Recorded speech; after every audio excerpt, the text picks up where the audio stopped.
I mean, I can talk about a little bit of kind of the design and about how like Ben and I kind of come to the inspiration, some of this stuff. Yeah. So I mean, we were talking about before is like, you know, we're in this fortunate position where we go out, we see what the trends are, what's resonating to the customers, what's kind of the next thing in the industry, right? So we pull a lot of that content. You know, we pull inspiration from stuff that's totally irrelevant to motorcycling, like fashion, interior design, like all that is, you know, what's happening in the world. How do people operate in their daily lives, right?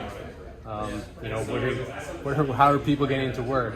Are they taking public transit? Are they driving to Tesla? LA is the perfect place, right? So you got a little bit of everything. This here is kind of like the breeding ground for EV, right? So, you know, we take a lot of that inspiration. We collaborate amongst the whole different disciplines at LiveWire. We have those conversations. You know, Ben and I and our other designer John, we all sketch. We create these visions into a 2D element. We have highly talented sculptors on our team who do a lot of digital modeling, but we still, there's the human approach to it all that we really take into consideration here. So like all this body work here is all done in clay, so we'll do like a first pass where we'll have a sculptor take our vision, do a CAD model. Sometimes we'll take that into like a foam, like a Ren-shaped foam that's CNC milled out. Kind of like you're gonna like make a part, like a fab part. Yeah. So it'll all be kind of done from like a 2D plane. So we'll have some general shape where we can get size, proportion, kind of get an idea of the bike. And all this stuff is operating at like a 1-to-1 scale, right? Where we have a pretty amazing facility where we have a whole team of mechanics, engineers, 3D prints. Yes. So we have this unique ability where we can kind of build these 1-to-1 mock-ups and really get intimate and close to them.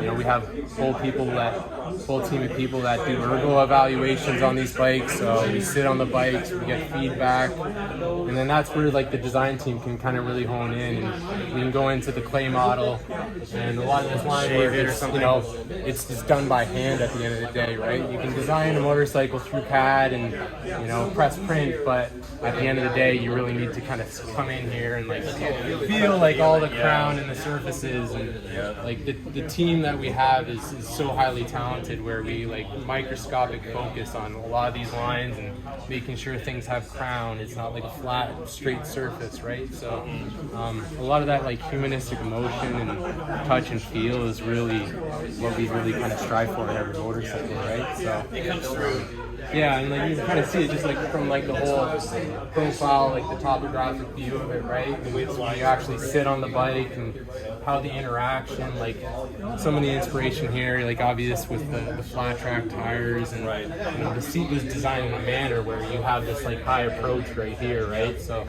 in like a flat track scenario, you know, when I see this from the top, I think of it's got a bit of an hourglass shape, but you know, flat track, you know, you get high up on, you know, a traditional flat track or on the gas tank, but up here, you know, this is more used as like an ergo surface for us. And that's where you kind of see like this element of like this scallop feature that we've integrated in here.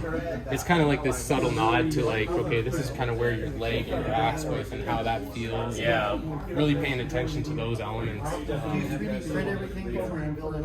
Yeah, I mean, we have, like I said, a pretty amazing facility. A fleet of 3D printers where we can 3D print things full size.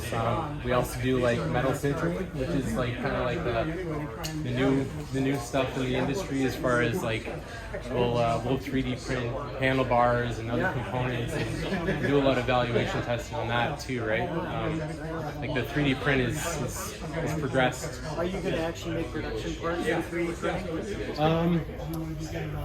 I mean, it's really, you're seeing it in kind of like the supercar vein stuff, right? Like there's, when you're at that kind of level where you're making like a highly premium content and components, right? Where you do a little bit of the cost evaluation of like the tooling to create a turbo spool that's this complex. I mean, it's cheaper to 3D print it, right? So, I mean, they're really interesting thoughts, right? That we're definitely considering. So, and that, you know, like that technology, there's new different elements and On the LiveWire one, the prototype compared to the production bike, there's like a couple of things like the mirrors and the tail are different.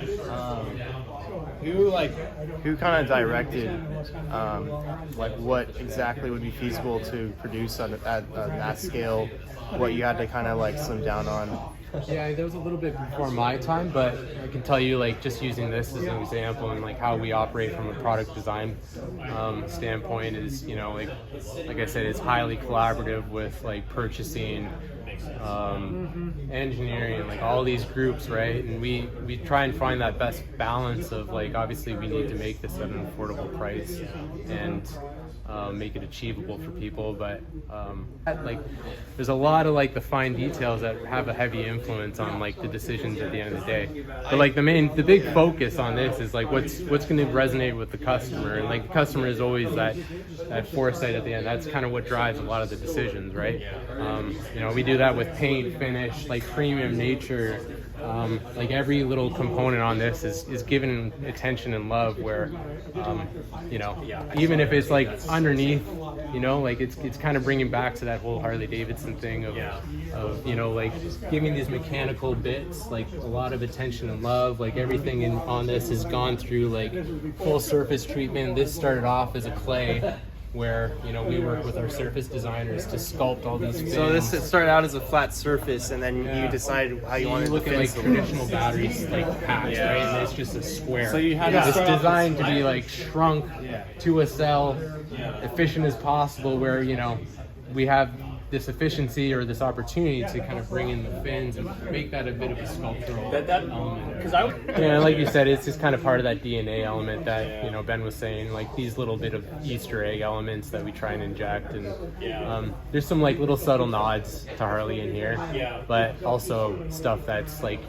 true to LiveWire. This like, is definitely LiveWire. Right? Like we're trying to go beyond definitely like physical product, but also bring that humanistic experience to actually riding it, and how, like, you know, the heartbeat on LiveWire 1 and how that's going to show up on Del Mar. It was something that we got a lot of feedback from LiveWire 1, and people really appreciated this knowing of like, yes, the motorcycle is live, it's part of you, and it's not this, you know, inanimate object underneath you and mechanical. It has a bit of like personality and life to it, right?